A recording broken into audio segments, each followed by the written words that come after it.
and as no one has survived the AIDS crisis, to take a moment for all of those that we are losing. As my mother says, there is no family left that is untouched by this crisis. We all know someone, love someone, have loved someone that is touched, has been touched by this crisis. So the bells are ringing. So thank you for all that you have done and are doing to help us, because I am the Global Campaign Chairman for the American Foundation for AIDS Research. And all of the money that we have raised has gone to scientific research. And I'm sure that many of you here have helped us with that. We've raised $300 million, and we have made a big impact in the world. And that happened because Elizabeth Taylor stepped forward, took off her jewelry, changed the way we looked at AIDS. And at one point I was in Cannes opening a movie at the film festival. I think we were opening this movie called The Quick and the Dead, this Western that I co-produced and starred in with Gene Hackman and the then unknown Leonardo DiCaprio, and Russell Crowe, also then unknown. We were closing the film festival, and the people from amfAR came up to me and said, Elizabeth Taylor can't be here to do her amfAR evening. Can you do it for her?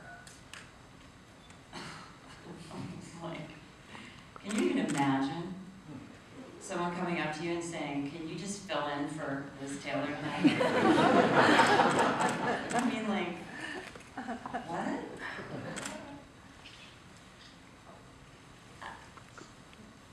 Like, how do you fill in for Liz Taylor? Like, how does anybody fill in for Liz Taylor? It was like, how do you do that? What do you do? Oh, you know, she gives a speech. And at that point, I started just hearing this kind of strange sound. Gives a speech. Do you have a speech? No, she just talks. And then we have this little auction, and she auctions off a couple of items. And that's, you know, that's pretty much it. There's a dinner. And I remember thinking, I'm going to pass out. Okay, yeah. And I turned to my publicist who was standing beside me, and she said, I think you have to do it. And we have to say, yes, I think this is the kind of thing we say yes to.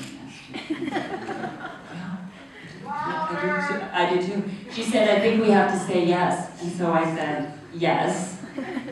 And then I was sort of brain dead until I got over it. And I couldn't imagine what I was going to say. Because they said, just talk about some experience or some feeling you have about this. And so I went to the event, and I couldn't think about what I was going to say. I couldn't imagine what to say to this room full of people.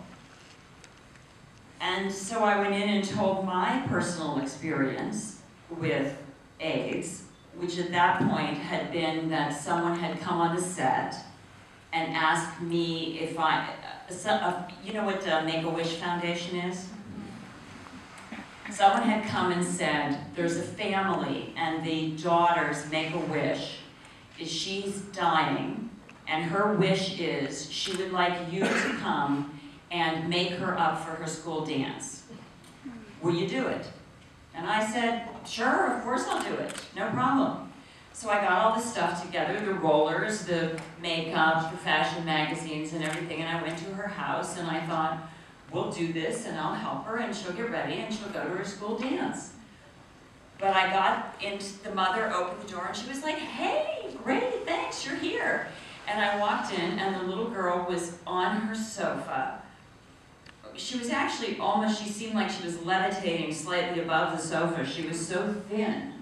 And her eyelashes were so long from the AZT. And she was not getting off that sofa. It was clear from the second that I saw her, she was not going to the dance. She was not going anywhere but to God. It was over. And I looked at her and I thought, oh my God, you know, no one told me I was going to spend the time telling this girl what it would be like if she would have gone to the dance. And she just wanted to hang out with me. So I was like, okay. So I came in and showed her laid down on the couch with her, and showed her the magazines and talked to her about what it was like when I got to go to dances.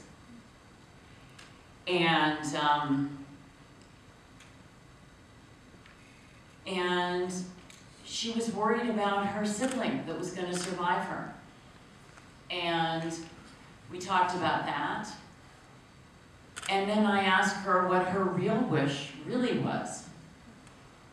And she said her real wish was that she wanted to go again to the Paul Newman camp one more time before she died. And I thought, oh, God, you know, how am I going to get her there? She's couch-bound, essentially, and she's clearly going to die before very long. And so, you know, I spent the rest of the day with her, with her mom, and I left, and then I went into this frenzy of how am I going to get her to the Paul Newman camp, and can I get the studios to give me the private jets, and because she's going to have to fly privately, and what are we going to do, and I couldn't get any of the jets, and finally I did what you really do when you know somebody on the inside. I called the Teamsters. And I was like, look, we really have to get this girl to the camp, and they're like, we got it. And they got a brand new motorhome. They helped me get 2 nurses that would go around the clock with us, and we got her and her mom and got her in the motorhome, and we got her on the road, and we got her to the Paul Newman camp, and she died in the camper on the way home. But she got there. And so I went to the party, and I told this story to these people, because that was the only thing I knew about AIDS at this time. But of course, I had never told anybody anything in public because I wasn't Liz Taylor.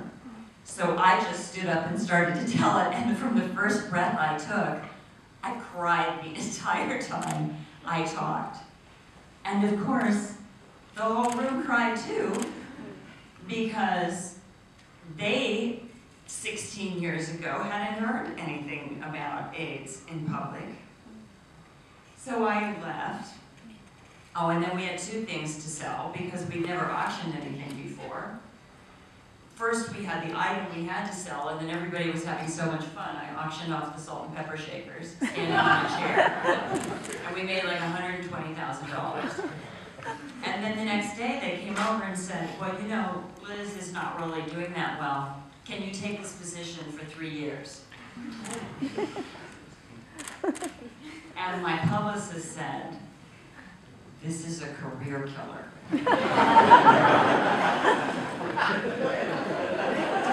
Everybody's going to think you have AIDS. This is awful. This is a real downer.